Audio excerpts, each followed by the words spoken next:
This homemade cream shakes the cosmetics industry. It's awesome how it removes stains. Everything that happens in our skin is too visible so that we do nothing for it. Stains are very common because they can appear for a variety of reasons. The good news is that there are homemade and natural alternatives to remove stains from the face. This homemade cream made from parsley and lemon leaves or apple cider vinegar will help whiten the skin and cleanse your face from dark spots and freckles and give your skin that healthy look.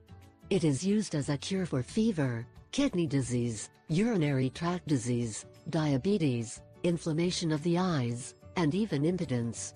In cosmetics, parsley has always been known for its bleach and regenerative properties. It perfectly eliminates redness, irritation and swelling, whitens the skin, refreshes and tone. It is excellent for eye contour care. Helps eliminate acne and pimples.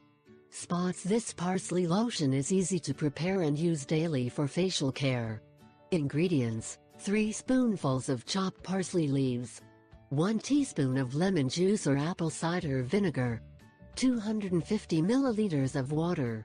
Instructions: pour 200 milliliters boiling water over 2 tablespoons chopped fresh parsley leaves and simmer for 15 minutes. Remove from heat and allow to cool. Then add 1 teaspoon of lemon juice or apple cider vinegar. Pour into a glass container. Store in the refrigerator. How to use: use the lotion every morning and evening. This home lotion perfectly closes the pores on the face, cleans and whitens the skin. Thanks to the unique properties of parsley, it helps the disappearance of freckles and dark spots and the return of a clear and shiny complexion.